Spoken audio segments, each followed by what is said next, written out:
నిమిషం మాట్లాడకండి ప్లీజ్. చెప్పు. Thank you so much. మమ్మల్ని ఎన్నో సంవత్సరాలుగా మీరు ఎంటర్టైన్ చేస్తున్నారు. మీ కామెడీ ఎలా ఉంటుంది అని అంటే ఎప్పుడు చూసినా బోర్ కొట్టదు.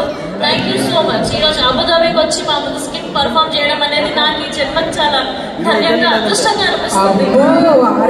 అంత పెద్ద మాట హర్యానా ఎలా ఫీల్ అవుతుందంటే తను కూడా అబుదాబి అనుకుంటుంది. తన హైదరాబాద్ మర్చిపోయింది.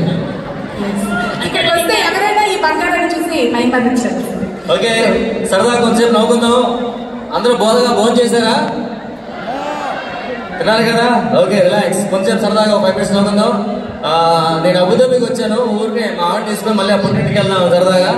సో వెయిట్ చేస్తున్నాను. టైం అవుతుంది, త్వరగా ఫ్లైట్ టైం అయిపోతుంది, త్వరగా రా. ఏం చేస్తున్నావు లోపల? ఏంటండి మీ కంగారు? మీకే ఒక ప్యాంటు షర్ట్ వేసుకుని వచ్చేస్తారు. మేము చూడండి లేహంగా కట్టుకోవాలి, ఓని కట్టుకోవాలి, మేకప్ వేసుకోవాలి, జ్యువెలరీ పెట్టుకోవాలి, గాజులు వేసుకోవాలి. అబ్బా పట్టుకోవాలి.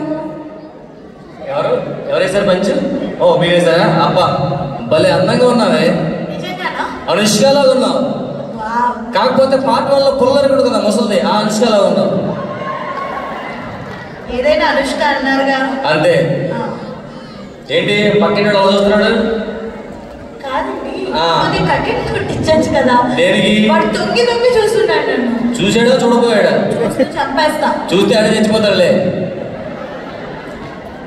అవును, ఇప్పుడు మీ ఇంటికి దేనికి బయలుదేరుతున్నావు? మా నాన్న మీద బెంగ పెట్టుకున్నాడు. మీ నాన్న మీద బెంగ పెట్టుకున్నాడా? పెళ్లి నుంచి లంగా కొనలేదని బెంగ పెట్టుకున్నాడు మీ నాన్న. మాట్లాడితే మా పుట్టింటోళ్ళు అంటారు. మీ ఇంట్లో వాళ్ళు ఏమైనా ఎప్పుడైనా నగా నట్లా పెట్టారా నాకు? నగా నట్లా పెట్టడానికి మాదేం కళ్యాణి జ్యువెలర్స్ కాదు, కళ్యాణి టిఫిన్ సెంటర్. కావాలి చెప్పు, ఇడ్లీ దోశ పెడతాం, తినిపెట్టు. అంతకు నేను చెప్పలేదు.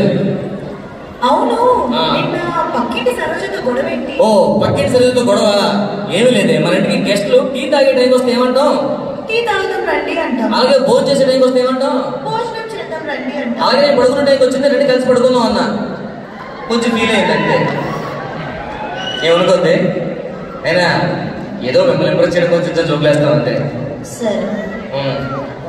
సరే ఏంటి పద్దాక ఏదో మీ మగవాళ్ళు గొప్ప గొప్ప అనుకుంటారు కదా? Of course. ఏంటి మన మగవాళ్ళు గ్రేటే కదండి. అదో సరే, నేను ఒక క్వశ్చన్ అడుగుతాను, ఆన్సర్ చెప్పు. మన ఇద్దరం ఒక రోడ్డు మీద వెళ్తున్నాం. 2 మూటలు ఉన్నాయి. 2 మూటలు. ఓకే. ఒకటి డబ్బు, ఒకటి జ్ఞానం. ఒక డబ్బు ఉన్న మూట, ఒక జ్ఞానం ఉన్న మూట. ఓకే. ఏం తీసుకుంటాం? మేమైతే డబ్బును తీసుకుంటాం.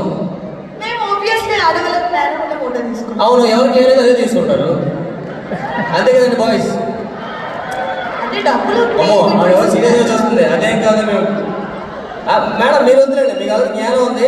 మీరుంటే మీ హస్బెండ్కి ఇచ్చిన జ్ఞానం, డబ్బు మీరు తీసుకోండి. మళ్ళీ నగలు కొనుక్కోవాలి కదా మీరు. అవును, ఈ స్మెల్ వస్తుంది. ఏదో లైట్ గా కొంచెం తాగి పండగ కదా, 2 బెగ్గిలేసి వచ్చా.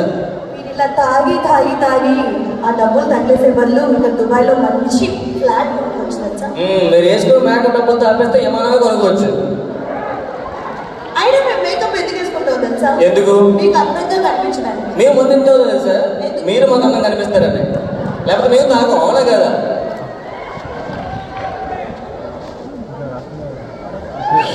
బస్ స్టాప్ లో చాలా మంది పట్టుకెళ్ళారు.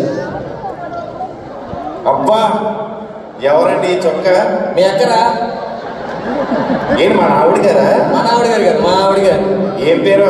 సోనాలి. బిందా? సత్తు బిందులు. మాట తీస్తావా? మీ ఆవిడ చాలా అందంగా ఉందండి. అవునండి, అందుకని చేసుకున్నాను. చూస్తుంటే కవిత చెప్పాలండి అసలు. ఏంటి దీన్ని చూస్తే కవిత వస్తుందా? నాకైతే వాంతే వస్తుంది. చెప్పు. అవునా? నీకోసం ఈ అడుగు, నీ అడుగులో నా అడుగు, నీకేం కావాలో అడుగు. దాని మూతికి అడుగు. ఇంతకు భోజనం చేసింది కడుక్కోలేదు. ఏంటి అది కవిత? అది ఏంటండి మీ ఆవిడ గారి చుట్టూ గుర్రం తోకలా ఎంత అందంగా ఉంది. ఏమడతారా? పేరుగా దాన్ని అడుగు చెప్తుంది. ఏమని రాస్తారా? మార్నింగ్ లెక్కనే ఆయిల్ తో మసాజ్ చేస్తారు. ఆఫ్టర్నూన్ షాంపూతో స్నానం చేస్తారు. రాత్రికి విగ్గి తీసి గోడ పెడతాది. ఇది విగ్గా? అది రే నువ్వేం చేస్తుంటారా? నేనా?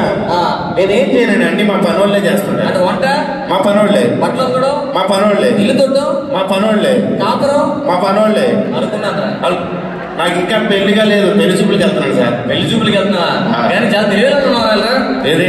నువ్వు కొంచెం స్మార్ట్ గా తెలివిగా కనిపిస్తున్నావు. ఒక క్వశ్చన్ ఆన్సర్ చెప్పరా? ఏంటది? మనంతా రోడ్డు మీద వెళ్తున్నాం. ఒక 2000 రూపాయల నోటు ఒక 500 నోట్ ఉంది. నువ్వేం తీసుకుంటావు? 2000 రూపాయల నోటు తీసుకుంటా. ఎదవా, నేను 2 తీసుకుంటా. సరే, నేను పెళ్లి చూపులకి వెళ్తాను. ఎవరు కాదు, వెళ్తున్నారా? అవునండి. అయితే నీకు కొన్ని టిప్స్ చెప్తాను. చెప్పండి. ఇప్పుడు మీ అత్తగారు వచ్చి బైక్ పెడతా ఉన్నారు అనుకోండి, కార్ అడగండి. ఓకే. కూలర్ ఇస్తానంటే ఏసీ అడగండి. పిల్లలు పెడతారంటే అమ్మ అడగమంటది, దాంతో పెట్టుకోవద్దేమి. సరే, కానీ తల మీద దెబ్బ ఏంటంటే అది? ఈ తల మీద దెబ్బ మార్కెట్ లో నేను సుబ్బారావు గారు రాడ్తో కొట్టాడు. సుబ్బారావు రాడ్తో కొడితే మీరు చూస్తా ఊరుకున్నారు, మీ చేతిలో ఏమి లేదా? ఎందుకు లేదు, అలా ఆవిడ చేయి నా చేతిలో ఉంది. అప్పుడు మరి ఒళ్ళంతా దెబ్బలేంటి? మా ఆవిడ బట్టలు ఉతికిందిలే. నీ ఆవిడ బట్టలు వస్తే దెబ్బలు అయితే? అంటే ఆవిడ బట్టలు ఒంటి మీద ఉన్నాయి. ఓకే. అలాంటివి చేసినప్పుడు బట్టలు ఒంటి మీద ఉన్నప్పుడు. సరే, నేను దుబాయ్ వెళ్ళాలి. ఇలాగే వెళ్తే దుబాయ్ వస్తుందా? ఇలాగ వెళ్తే చేయనొప్పి వస్తుంది, మామూలుగా వెళ్ళిపోవచ్చు, దుబాయ్ వచ్చేస్తుంది. 10 గంటల బస్సు ఎన్ని గంటలకు వస్తుందండి? ఏరా 10 నువ్వే అంటున్నావు, మళ్ళీ ఎన్ని గంటలకు వస్తాడు? 10కే వస్తుంది. ఇండియాలో వేరే టైమింగ్స్ వస్తాయి, ఇక్కడ ఎలా వస్తుందని? 10కే వస్తుంది. లాస్ట్ బస్ ఎన్ని గంటలకు వస్తుంది? 12. దాని తర్వాత చెప్పు తెగిపోతుంది. లాస్ట్ టైం నువ్వే చెప్పి మళ్ళీ అదే సరే, అడ్రస్ చెప్పండి, వెళ్ళిపోతా. అత్తగారి ఇల్లు దుబాయ్. ఇలాగంటే ఏం చేస్తుంది? అడ్రస్ పూర్తిగా ఉండాలిగా. అదే, ఇప్పుడు ఆర్కే బీచ్ ఎక్కడ ఉంది? వైజాగ్ లో ఉంది. చార్మినార్ ఎక్కడ ఉంది? హైదరాబాద్ లో ఉంది. మరి ఆ 2 అడగగానే చెప్పావు, మా అత్తగారు తెలియదు నీకు. ఒరే, అక్కడికి రోజు కొన్ని వేల మంది వెళ్తారు, మీ అత్తగారికి ఎలా వెళ్తారు అందరూ? ఆ క్వశ్చన్ ఏంటి? ఇలా ఏమండి? ఆ, నాకు ఆ అడ్రస్ తెలుసు. నీకు అడ్రస్ తెలుసా? ఏమండి, ఒకసారి మీ ఆవిడ పంపిస్తారా? మళ్ళీ పంపించేస్తావా? చిచ్చిన ఏమంటాడు కదా. అది అలాంటిదా బాబు? అవును. Thank you so much. మళ్ళీ వచ్చి Thank you so much. ఎవరైనా లేడీస్ హట్ చేసి ఉంటే లాస్ట్ వచ్చాం. నన్ను హర్ట్ చేసావు. లాస్ట్ కోసం మీ లేడీస్ కోసమే. సరే, ఓకే. ఫైర్ స్టేషన్ లో ఎందుకు అబ్బాయిలే వర్క్ చేస్తారు, అమ్మాయిలు చేయరు? మంచి క్వశ్చన్ అండి. ఫైర్ స్టేషన్ లో అబ్బాయిలే పనిచేస్తారు, ఆడవాళ్ళు ఎందుకు పనిచేయరు? మీ ఆడవాళ్ళకి నిప్పు పెట్టడం తప్ప ఆర్పడం రాదండి, అంతే. ఆడవాళ్ళంటేనే నిప్పు.